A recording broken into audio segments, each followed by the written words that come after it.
Welcome to Lessons from a Podcaster, a show where we interview podcasters from all around the world and ask them to share their tips, insights, stories, and everything you need to know to grow your own podcast. This show is brought to you by PodSqueeze, the essential tool for any podcaster that wants to take their show to the next level. Let's get started with our host, Tiago. Hello, Rob. Welcome to Lessons from a Podcaster. It's great to have you here. It's my pleasure. Thanks for having me. So, a little bird just told me that your first solo episode without a guest was actually a mistake, even though now is one of the most kind of famous formats of your show. Tell me about that. Yeah, so we started the show in 2010, and we shipped every week, 52 weeks a year, until today. I just launched episode 700 yesterday, actually. Congrats, and it's amazing. Thank you. So sometime along this journey, it was probably 2016 or 17, right? So what is that, 7-8 years ago? At the time I had a co-host. Co-host was out of town. So it was up to me to get the episode ready. I had a guest booked and the guest canceled on me last minute. I had about an hour before I had to head to the airport for an overnight flight. And if I missed the deadline, we were going to miss Tuesday morning. So I was kind of panicked, like, what do I do? Wow. What do you do? I don't have a guest, I don't have anything. So I had a couple topics I've been thinking about writing a blog post around. And instead of writing a blog post, I sat down in front of the microphone and I talked it through. I almost wrote the blog post verbally. And that episode, it was weird. It was really hard. It's hard at first to record an episode on your own.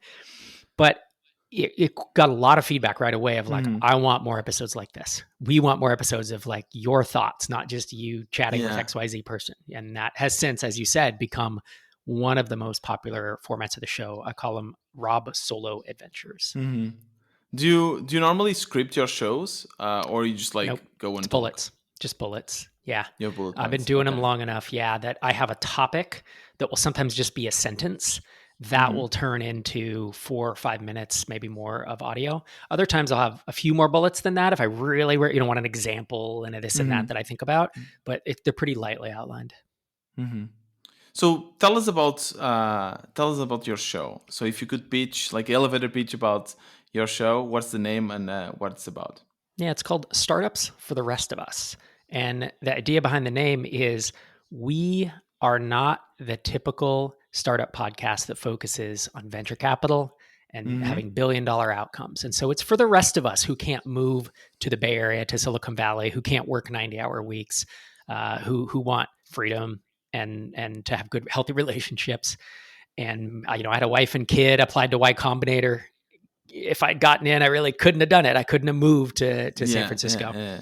And so the podcast is for bootstrapped software founders. These days we focus on SaaS, but it's folks who want to change their lives and the lives of their families by launching incredible software companies. Amazing. You have here a huge fan of the show, as well as PodSqueeze being a fully bootstrapped company. I totally subscribe to that ideology, if you will, on like bootstrapping and going chill and not going VC. So it's really a pleasure as well to have you here. And so 700 episodes, that is crazy, right? Not a lot of people have reached even 100, right? And that's already a case of celebration. 700 is a lot. So do you still remember your first episode, how everything started? Absolutely. Yeah. Back then, I tell you, this is a good story for those who are considering podcasting. I had a blog that was successful. Remember when blogs were a thing? RSS readers. So I blogged pretty hard from 2005 to 2011. And in 2010, I wanted to just get a better idea of who was reading because I had 25,000 RSS subscribers, which was like pretty good, and a couple thousand email subscribers. I was like, yeah, this is like, I can influence, I can write. People listen. I put up a survey on my blog of like, what do you like best about the blog? What do you like the least? What's your favorite article? Just random questions about it. And several of the responses were like, I'm pretty sure I like your essays, but I kind of don't remember which are yours and which are the others as I'm scrolling through this RSS feed. And it hit me of like, I'm a commodity. I'm just some news story or some essay they're reading among 20 others that morning, and they don't remember who I am. That was when I realized podcasting, if I can be my voice in your ear for 30 minutes a week, to me, it was like, I think that's the next level. And so I set out to start a podcast. I had a co-host at the time for the first 400 episodes. And we just started talking on the mic, and it is awful. You can still go back and listen to it. It is. I was so nervous, didn't know what to say. You know, it was all the jitters that everyone would have starting a podcast today. What year was that? 2010. 2010. So podcasting was not even a thing, right? It was a thing for about starting now. It was just starting. Yeah, it was a thing for a couple of years. I actually thought I missed the boat a little bit, which is funny now that you look back. But I remember I was like, there's all these entrepreneurship podcasts already. Why do you need another one? I think we said in episode 1, and we were trying to define our niche. You know, we're for bootstrappers, we're for software. Oh, it's a lot of years ago. It's funny because I feel that now podcasting, as it's growing, and it's still not there, but it's getting close to blog, right? Like podcasting. So I what I feel is that there's some people that they prefer reading, some people they prefer listening, right? I am one of those. That's why I love podcasting. Do you feel that we'll get to the point where there will just be too many podcasts out there?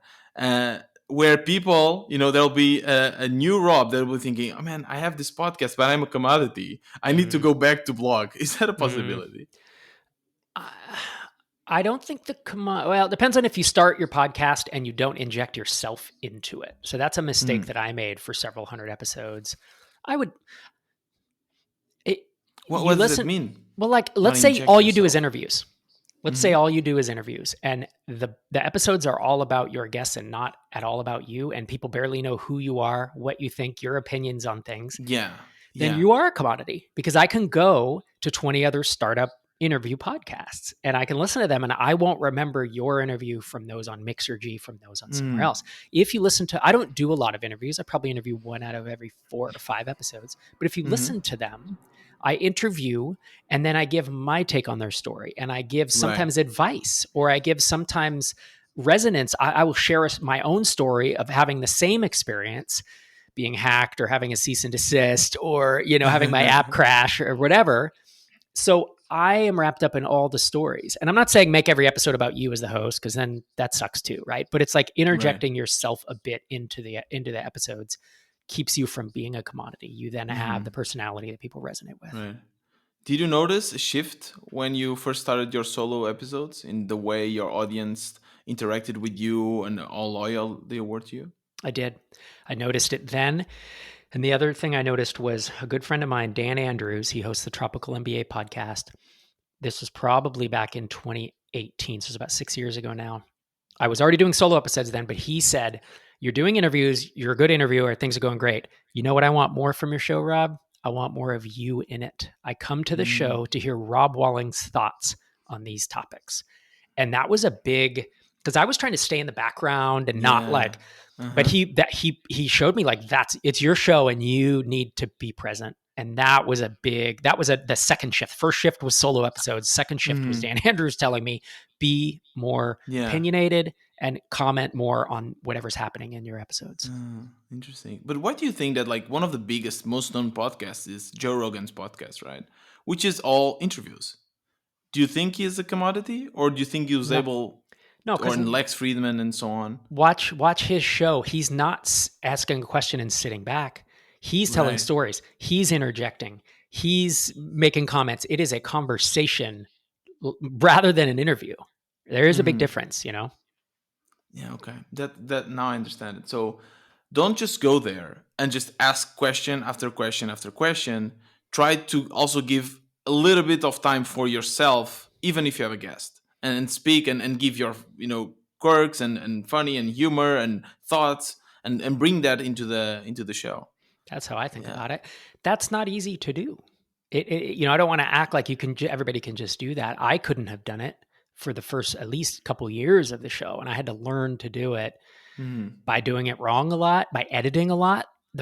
After my co-host left and I was solo and I had to figure it out again, I would comb through. I don't edit them myself. I have an editor, but I would comb through and he'd do a first pass edit, and then I'd listen back and I'd say, this whole 6 minutes is not good, and cut it out. Mhm. And I was like editing it like an NPR show almost, to just Wow. cut it to the bone. I don't do that anymore, because the more I did that, the more I learned how to get the episode right from the start and not have to edit so heavily. Yeah.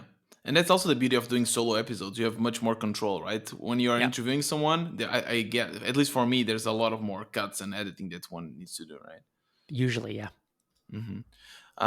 What is the size of your show at the moment? Is this like your full-time job? Can you monetize it? What is the size?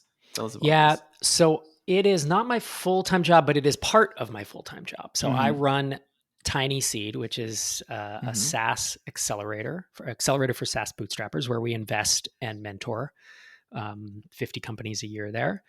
And then I run MicroConf, which is the original community for Bootstrap SaaS founders. MicroConf sprang out of the podcast, to be honest. We started the podcast in 2010, and the audience started building. It was 600 people. It was not a lot of subscribers. After a year, we had 600. I was like, whoa, this is not a good use of my time. It has since become a good use of my time. But we then said, let's all get together in a room. And that's what MicroConf started. So I kind of split my time between MicroConf, Tiny Seed, and startups for the rest of us is like the glue that holds it all together. So it is definitely a part-time thing. Do you monetize the podcast, or is it just a way for you to attract more leads It's a way to bring people into our ecosystem, for sure. We offer a ton of free stuff that people can come in and consume. We have started taking sponsors about a year and a half ago. So we do monetize it now. The podcast itself, I would say, is profitable. I ran it at a loss for the first 12 years. And then I believe it became profitable last year. And this year it's profitable, or it will make some money, but it's not like I could make I couldn't make a full-time income. And there's tens of thousands of listeners. It always depends on which analytics you look at. But yeah, we're not at 100,000, but we're in the tens of thousands of weekly listeners. That's amazing. It's really cool. What is your production stack? Like from idea to publishing it?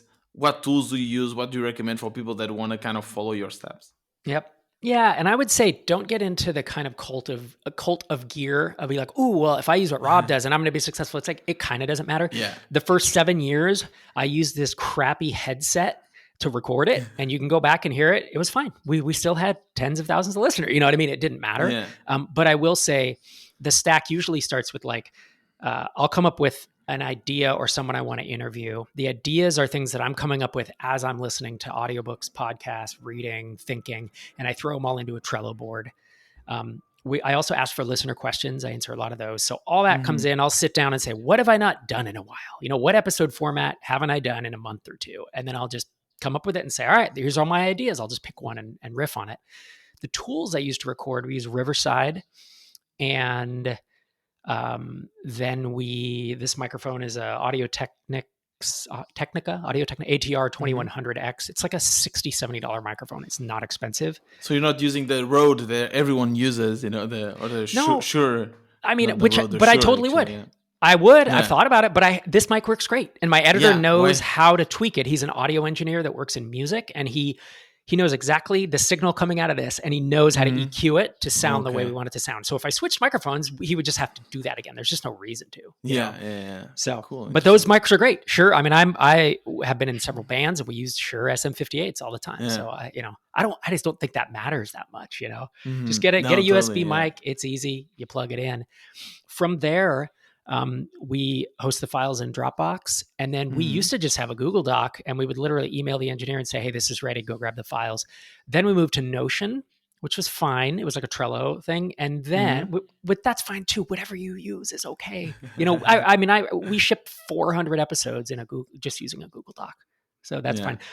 My producer last year built a full production system, kind of management system in Airtable. So that is now. Okay. That's now what we use. And so you just record it, you put the files there and in a Dropbox. In Airtable somehow in Dropbox. Yep. And then it initiates a whole process of... Right. In Airtable, there's just a status of the episode. I have to create the episode. It's titled this. It's episode 702. And then I just say, ready to edit. Poof, it goes out of my queue. It emails the engineer, or the editor, and he takes it from there. Then he sends it back for approval. I get notified. I log into the Airtable. Wow. Yeah. So it's like a full system now. Yeah. Mm-hmm. But again, I don't want people to think that's what they need to ship a podcast. No. You don't need that at all. Yeah. But And then it's still eventually, exciting though. As it a is. bootstrapper It's myself, efficient. someone that doesn't want a big team, just having everything automated like this gives me, Yep. Yeah. it's really cool. So, Really and nice. then what about like the repurposing? Do you use Podsqueeze in any way to repurpose the content? And what social media do you use to actually grow the Yep. podcast? Yeah, we we do use Pod Squeeze. I actually have a quote from my assistant producer Dan. He says, we tried a bunch of tools for this, for podcast AI type stuff, and he said Pod Squeeze's show notes have been the best. I usually shorten, but there are times when I'm able to lift full sentences and sections. So that's what we use it a lot for: show notes, summaries, and in fact, when we're researching guests, we will go to a podcast that they've been on. We'll use Pod Squeeze to summarize it. Then we can skim through it without having to listen to the full show. So that is smart. Never heard any of our customers doing that. That's a great idea. Yeah. And then social media you asked about, we just take a little 90-second video clip. We put it on Twitter. That's our place because that's where everybody is for us. Yeah, indie makers and bootstrappers are all on Twitter. It's the great best place.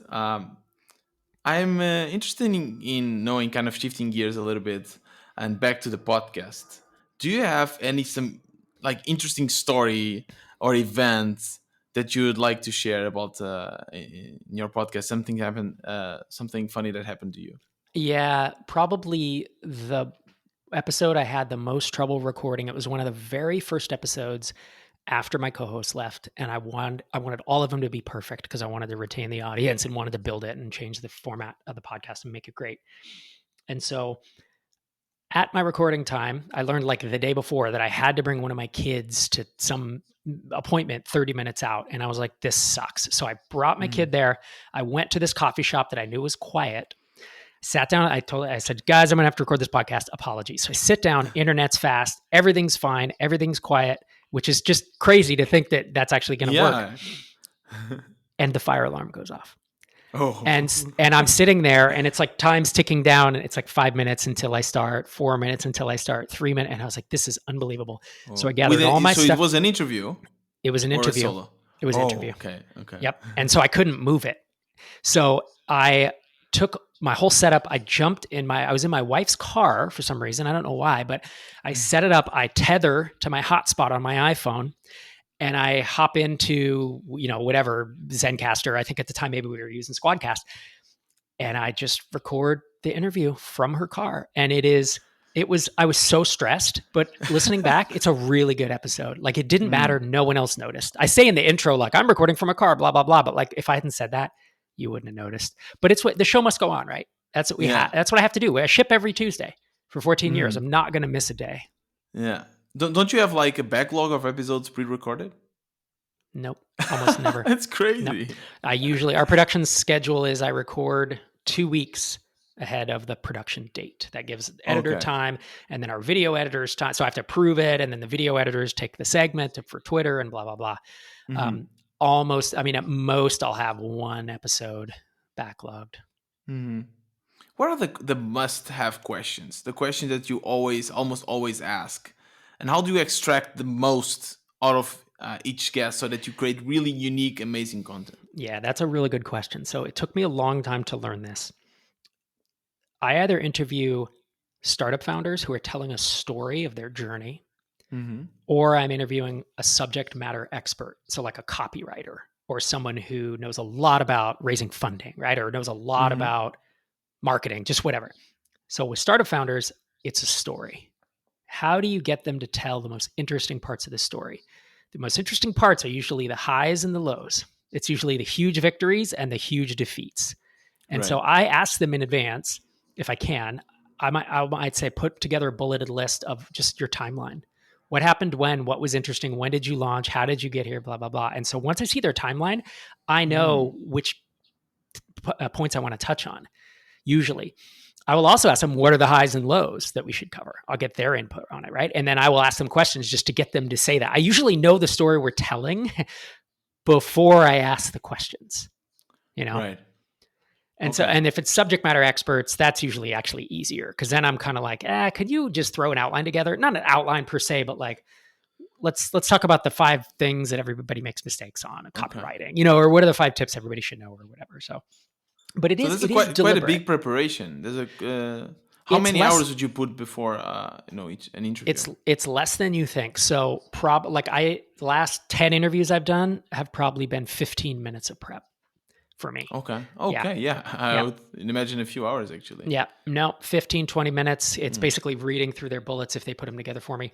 Sometimes I don't have the luxury of them putting bullets together. So our interview is about 30 minutes, but I'll do a 75-minute session. And the first 20 minutes is me just asking them, not recorded, asking them this questions I just told you. What was the most interesting part? When did you have your first customer? How'd you get here? When was the biggest failure? Blah, blah, blah. And I'm taking notes. Then I know I want them to say, I highlight the most interesting parts of their story and I just skip through. Because in 30 minutes, man, I mean, it goes fast.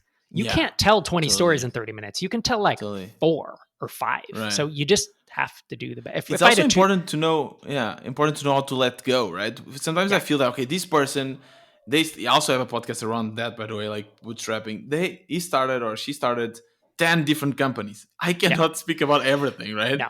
So it's all about letting go. Parts. Yeah. Yeah, totally. Great. I mean, there's a lot of knowledge that you shared here, which is really cool. Is there any podcaster or influencer, someone that you follow and to try to mimic that you learn a lot with for your own podcast? That's interesting. I do like NPR shows and Gimlet Media shows that are heavily edited.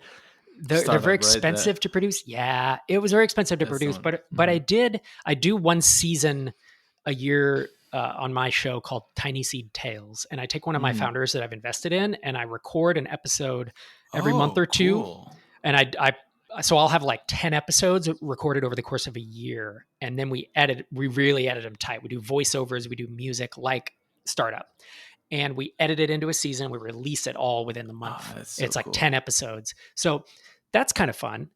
Everything else I think I've learned, man, I'm trying to even think. I mean, Andrew Warner on Mixergy was a pretty good interviewer, Yeah. So you just go there, you listen to them, and you take notes and think, okay, I need to do that also with my pod. Yeah, I think I also am since I listen to a lot of podcasts, I think to be a good writer, you need to read a lot of other people's stuff to figure out what you like and don't like. And I think to be a good podcaster, it probably helps to hear a lot of podcasts to know, I don't like that, and I do like this, and to develop your own taste. I'm pretty opinionated about the podcasts I will and won't listen to, and I try to craft my podcast to be one that I want to listen to. And it just so happens, sometimes my taste is not what everyone else is, right? I could put out a podcast with 50 listeners because it's just so off the wall. It just so happens my taste aligns with enough other people that I've been able to grow it. Yeah, totally. As a last question, if someone wants to grow their podcast and you could only give, let's say, 3 tips, right? What tips would you give? I mean, look, this is from my experience growing effectively one podcast. So I'll say what I've done. Hopefully it's applicable. One is ship every week or every twice a week, 3 times, whatever you want to do, but ship every week, be reliable. That's probably the number one thing that I don't see people doing. My growth of this show has snowballed over the course every year. It just gets bigger and bigger and bigger because I show up every week and I don't stop. So that's the first tip. Second tip, interesting. It's do stuff that's not podcasting that builds an audience. So I write books. I have a YouTube channel, microconf.com/YouTube. Those 2 things have done way more to grow the podcast audience than the podcast has done for itself. Wow. Yeah. So it's the YouTube channel sends people to the podcast. The book sends people to the podcast because I mention it, in the back. So do things that, whether you're a writer or, if you're a blogger or whatever, you just tie it in, right? If you're on Twitter and you have a big following, like, hey, my podcast, hey, this and that. So you on Twitter, you mention your podcast or you just put it in your bio? Both. It's in my bio, but also every week, every Tuesday morning, a little video clip of that week's episode comes out. Okay, right. It gets tweeted by Startups Pod, which is my Twitter account. Their Twitter account, it's the podcast Twitter account. And then I retweet it as me usually, and I make a comment like, ooh, this was a fun episode, or man, this episode turned out not great. You should listen to this part where I totally screwed this up. I had a spicy take here.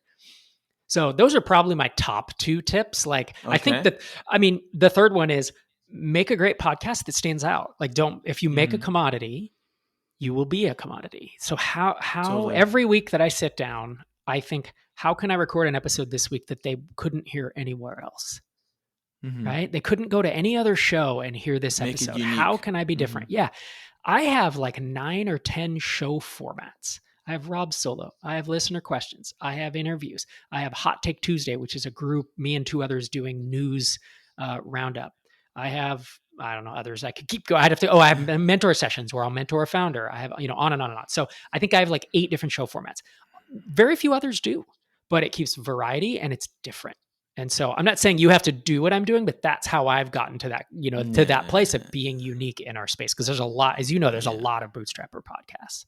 Totally. And I think as a fourth tip, taking from what you just said, be passionate about the topic, right? Because you're doing this for 700 episodes and you still, I don't know, you feel, as talking with you feel as passionate as the episode number 1, doing different things. So be passionate about the topic. And, in the end, it's not only about, as well, the audience, is all about you being more into the topic, interviewing, networking, meeting cool people around that. Rob, where can we find you again? Say again the name of the podcast and your socials.